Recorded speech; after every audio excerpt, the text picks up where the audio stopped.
Hello. Let's see. I had a really bad migraine the last couple of days, so I didn't upload anything.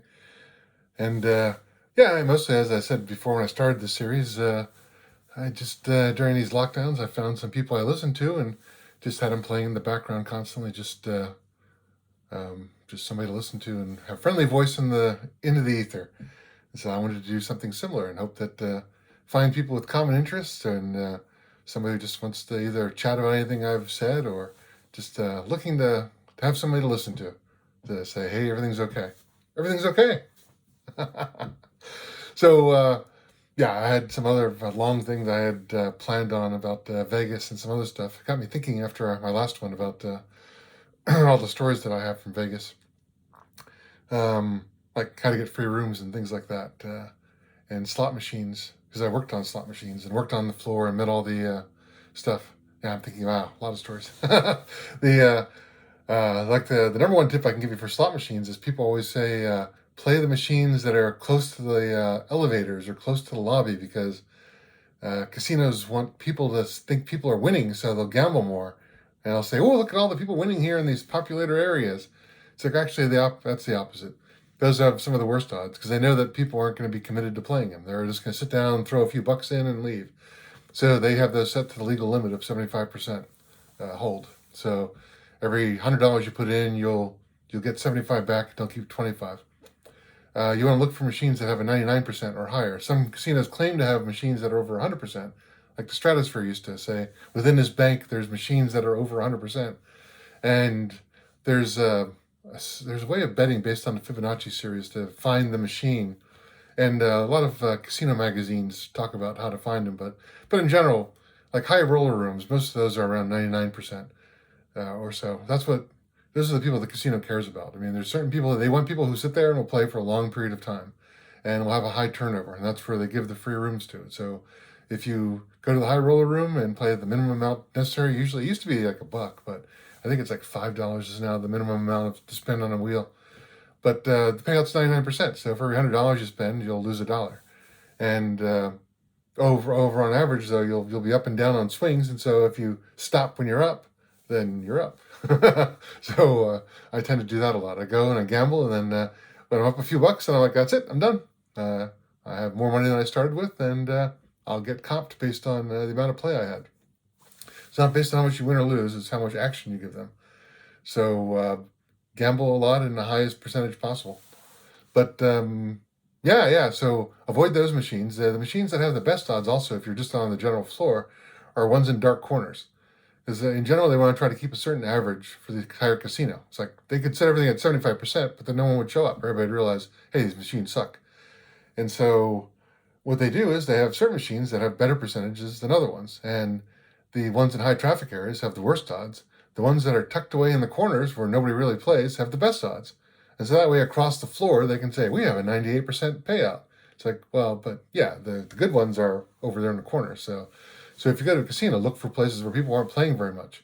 And that's what I tend to do. Yeah, it works well for me. Um, yeah, so that's the one tip for that one. The other one is, I said I have a lot of tips here, but the other one I'll give today is also about roulette.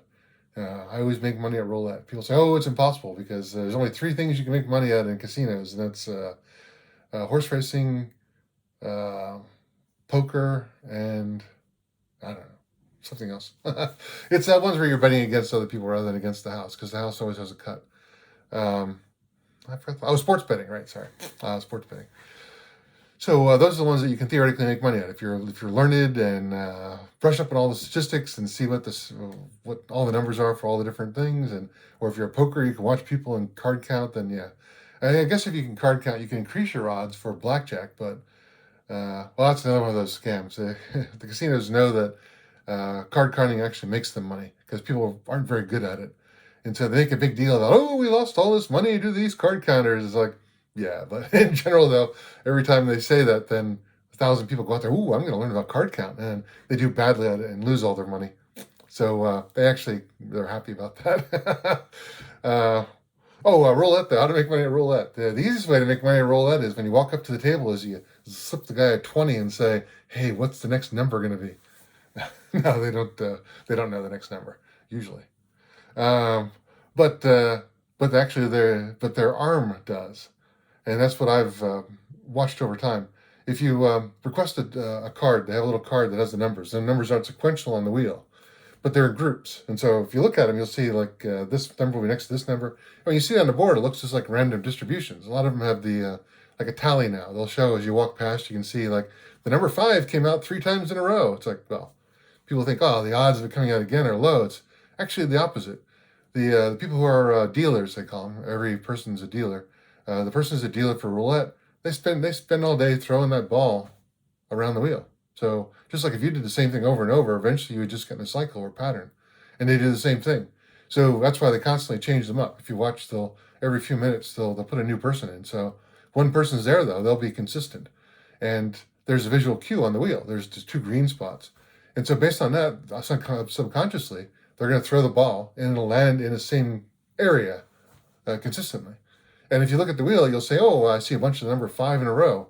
It's like, well, yeah, if you look around, if you look at the little chart, you'll see when the wheel's spinning. The reason I say get a chart is because when it's spinning, it's hard to see what's next to what. But with a little chart, you can say, oh, next to the 5 is the number 13 and 27. It's like, yeah, anything within around plus or minus 2 of that has a high probability. And you can mark it on the chart just to verify and get one for every dealer you see. And so if you're sitting there for a while, it's like, okay, this person here tends to throw into this quadrant here. And you can see over time. And it always works for me. Just keeping track of who's doing what when, and it ends up in a certain area per dealer. And yeah, uh, that's on the normal way of doing it. But then I have a weird thing that happens to me every so often when I play roulette. Is I don't know if it's I'm watching it enough or something, but I just 100% sure what the next number is going to be. And the last couple times I've been at a table with somebody, I've said it even. It's like I'm there and I'm like, I know exactly number 13 is coming out next time. I guarantee it. And I put my money on it. I always bet on single numbers. Or individual rather than groups, or because on the table they don't match the wheel very well.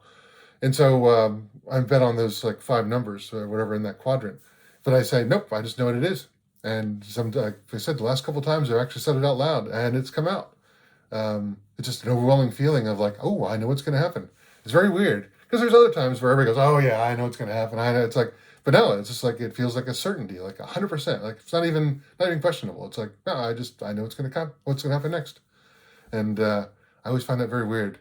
But I mean, I have read a lot of stuff about psychic powers and stuff my whole life. So, and I try to develop them like every young lad has. But no, it's I've never had a consistent set of results. So that's the only problem. It's like, but I have had those cases, and it's just I don't know how to predict it or what causes it or whatever. But in general, though, excluding that the circumstance there, I've played roulette many times, and I always walk away with more money than I start with just by that simple technique. So, but anyway, I guess I ended up talking about Vegas more than I thought I would. Yeah, I have my thing to wave around this. This time I have a UV light. It's amazing. Let's see, what is it? It doesn't look. Oh, whoa! It actually makes this look kind of weird. But oh, and I'm not wearing black today. But what it's great for is wow. If you aim one of these around your bathroom or around just places in general, yeah, you'll see what I'm talking about. For everybody who thinks that they don't miss, yeah, it's eye opening. Um, and especially if you go to casinos or places like that and aim it around the toilet, wow, you realize most people don't clean the toilets when they claim they do. Yeah, so I recommend highly getting one of these things. They're really cheap too, but I have something to wave around here, and it was like $5 for 2 of them or something like that on Amazon, maybe $10 for 2. I'll put a link there for the one I have.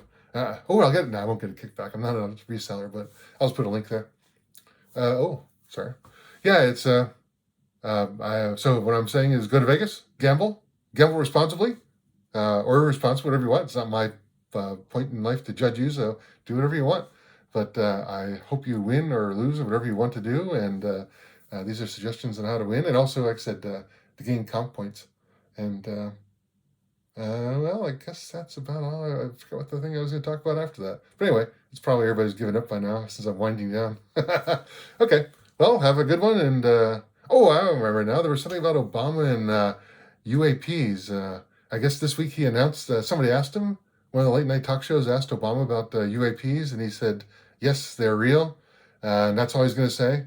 And then this weekend, somebody asked Biden about that, and he said, "Go ask Obama."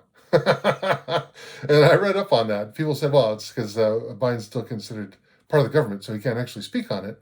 But once he's a private citizen like Obama, then theoretically there's other stuff he can speak about." Although I thought it was that the president had the ability to unsecret anything they wanted to, but whatever the reason is, he said to go talk to Obama. So so maybe something will happen this week. But otherwise, I'll put together more stuff about Vegas. Like I said, I have a whole list of things. Well, I can talk for hours, like I've always said. And I hope you're having a great weekend and a great week up ahead. And if you're in California, just only a month left till lockdown's in, and until our science catches up with the rest of the country, and maybe able to go out and do stuff, and then I'll just be a distant memory. Anyway, take care.